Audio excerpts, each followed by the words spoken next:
Blakely with Grand Dunes Landscape and Maintenance. I'm sorry if this is your first video actually watching me. Just a couple quick tips. We're here in Carolina Forest. Today I work 7 days a week, and the reason I say I apologize for this video is we work all the time, and I usually don't have time to shoot videos and try to give a bunch of helpful tips for free. But if you're ordering sod, this is Bermuda sod, as you can see here behind me. Sometimes they'll bush hog the top and it'll lose its green and look more brown. Like that one looks a little more brown, this one looks a little brown, and you can see the bottom is not wet. That happens sometimes in the winter when they're actually cutting sod and you get it from the sod farmer. We had 7 pallets. We've got 2.5 roughly left. There's the empty pallets. And as you can see, we've totally remodeled this yard. Just got done taking up all the old sod, hollowing it off in a dump trailer. We did our first load, now we're on the second load. We've removed all the top, about an inch, inch and a half, depending on the area where it was at. Started brick pattern laying all the sod down. 17 tons of Tennessee river rock, countless plants. Our banana tree's not looking so good right now, but it's coming back. You see that nice green stalk in the middle? It's harsh weather. It's August right now, so it's still warm here. It's 70 something degrees at night, about 73 roughly. So it's going through a little shock, but it'll come back. It'll bounce back. Winter, it'll die down anyway. We'll cut it to the ground, mulch it, and it'll bloom. Well, not bloom, but it'll be twice the height that it is now. This is our yard. Did a bunch of different kinds of grasses here. The variegated you see there. Some sago palms, just a bunch of random stuff. Cut the rose bushes down, they were already here. Hopefully they'll continue to bloom. This is a French drain. Comes from here also to feed all the way out here to the pond. All new Tennessee river rock.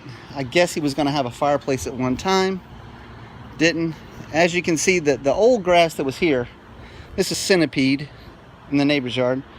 The light green that you're seeing is green kalinga. That is a weed. So we're going to take care of this for them also. We're going to spray that just for them so it doesn't come over into our Bermuda that we're planting. Went and trimmed the shrubs about 3 weeks ago. Just got done putting down all the Tennessee river rock. Yes, and you can see a weed fabric there. And you can see where we left the sprinkler head so they can come up to make sure they're going to water the lawn correctly. This is our backyard. We still got to clean up. I'm sorry about the mess here, people. My bad. This is all brick laid. You can see it looks like a patchwork right now because some are on the bottom, some are on the top. We still got some fine tuning to do here where we took the side cutter and cut up through here. Went a little over the property line. Neighbors were okay with it. And you can see what the grass used to look like. This is Les Pasita. It's taken over the yard. And some of the lighter color stuff that you see there, that is actually torpedo grass, a horrible weed. That is not grass, folks. This is green kalinga. You can see the seed heads that are actually in it right there. Those seed heads will produce so much. You see it's a clumping grass, actual weed. We've checked all the irrigation to make sure that it's going to actually water the lawn. We're going to pound the lawn for about 2 weeks. Give it a nice good soak every single day, twice a day. And that way to bring back our bananas that we've transplanted here too. We got a couple banana trees, and they'll be as tall as your cherry tree that's right here in the neighbor's yard. We're not doing this section yet. I'm just going to treat it and take care of it. But the main focus was this beautiful area here. We've reshaped this bed, added a bunch to it. And we're just getting started down through here, as you can see. I'll show you that in a second.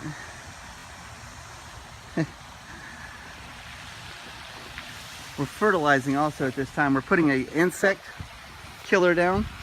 There was some grub worms. We want to go ahead and take care of those. We've put down some 24-hour killer, and we've put down some milky spore. You can see the bag over there, just to take care of it for the next 10 years. We don't want grub worms in this new Bermuda, because next summer, this is going to be a beautiful lawn. You can see we've added some different feather grasses. We've added a Euro palm, some leopard plants. They're looking kind of peaked. They need to be watered. Some purple hearts. The purple hearts are going to really expand and really make the colors pop in this area. We didn't want to block the master view here. That is a focal point. That is the master bedroom. Tennessee River rock all the way down.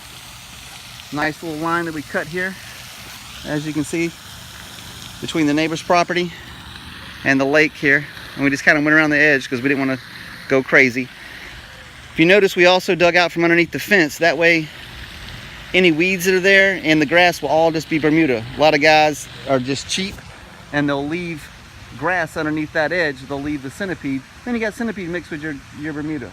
This is going to be a beautiful Bermuda lawn. Only Bermuda, except for the strip that goes down through here, which is the neighbor's. Let's see how well you can actually see that. I'll turn the camera back around. You guys can see behind me. We've got a inexpensive bag that we're going to be laying under the side to start with. This is, we're not sponsored by this company. They don't pay us to say anything, but we use their product. This is a Spectricide insect killer.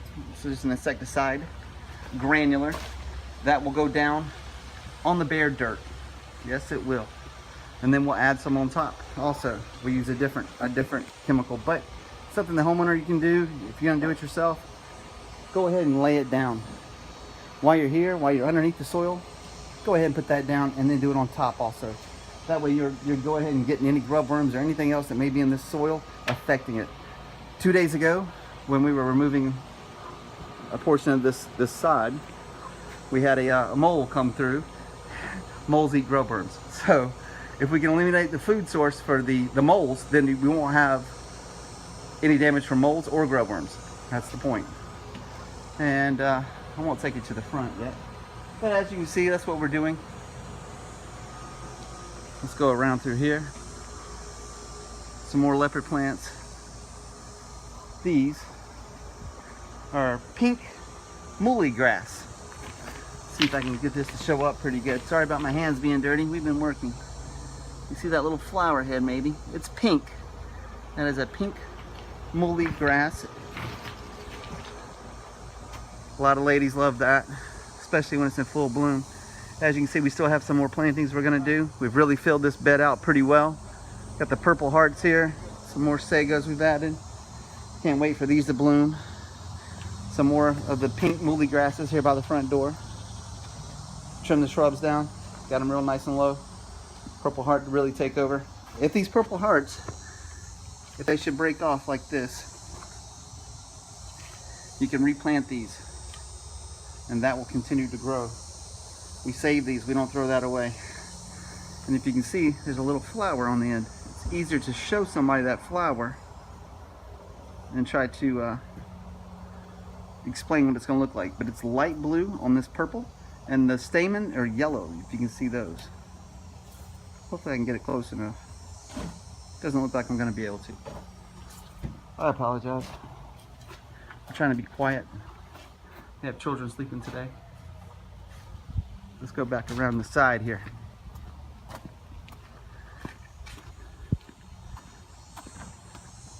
Some of the equipment. Looks like a war zone over here in the front right now. That's a sod cutter. You can rent those anywhere. I rent mine from usually Comeback Rentals.